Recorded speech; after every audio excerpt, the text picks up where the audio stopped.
बिस्मिल्लाहिर्रहमानिर्रहीम। अस्सलाम वालेकुम स्टूडेंट्स। आज आपको एक कहानी लिखवाने जा रहा हूँ, एहसान का बदला एहसान। तस्वीरों में भी आपको कुछ चीजें नजर आ रही है, इससे आपको कुछ आइडिया हो रहा होगा। जी बिल्कुल, दिलचस्प तरीके से, इंटरेस्टिंग वे से आपको उर्दू में कहानी लिखवाने जा रहा हूँ, एहसान का बदला एहसान।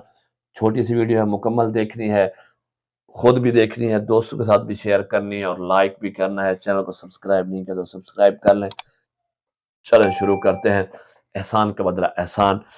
और सुर्खी दे दी आपने, हाशिया डाल दिए, उसके नीचे आपने पैरा बना के लिखना शुरू करना है। एक रात अहमद अपने घर वापस जा रहा था कि इसे बस स्टॉप पर एक बुजुर्ग नजर आए। वो बेहद परेशान लग रहे थे और बार बार घड़ी देख रहे थे। अहमद ने आगे बढ़कर पूछा, बाबा जी क्या हुआ, आप इतने परेशान क्यों हैं? बुजुर्ग ने आह भरते हुए कहा, बेटा मैं एक जरूरी काम से दूसरे शहर जा रहा था, मगर मेरी बस निकल गई है।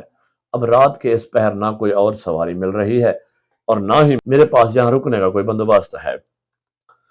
अहमद ने कहा, बाबा जी फिक्र न करें, आज रात मेरे घर ठहर जाएं, सुबह मैं आपके लिए सवारी का बंदोबस्त कर दूंगा।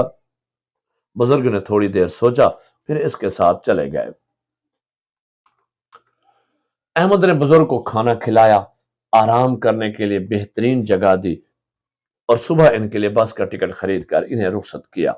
बुजुर्ग ने जाते हुए अहमद को दुआ दी, बेटा तुम्हारी नेकी कभी जाया नहीं जाएगी, अल्लाह तुम्हें इसका बेहतरीन बदला देगा।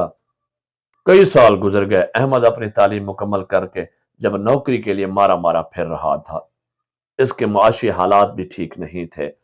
एक दिन वो एक बड़ी कंपनी के दफ्तर में दाखिल हुआ तो हैरान रह गया। सामने वही बुजुर्ग बैठे थे।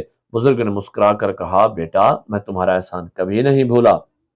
जिस दिन मेरी बस छूट छूट गई थी, तुमने मेरी मदद की थी। तुम एक तालीम याफ्ता, काबिल और अच्छे अखलाक के मालिक नौजवान हो। मेरी कंपनी को ऐसे ही लोगों की जरूरत है। और वैसे भी एहसान के बदला एहसान के सिवा क्या हो सकता है। यूं अहमद को एक अच्छी नौकरी मिल गई। अहमद बहुत खुश हुआ और दिल में कहा, वाकई एहसान का बदला एहसान ही है और अल्लाह ताला कभी किसी की नेकी को ज़ाया नहीं करता, भलाई हमेशा काम आती है। अखलाकी सबक, एहसान का बदला एहसान, नेकी कभी ज़ाया नहीं होती, भलाई हमेशा काम आती है। कर भला, हो भला। कमेंट्स करके ज़रूर बताएगा आपको कहानी कैसी लगी। अपना ख्याल करना है, अपने दोस्तों का ख्याल करना है, उनके साथ शेयर करना है, अपनी पढ़ाई पे खूब तवज्जो देनी है। अल्लाह हाफिज।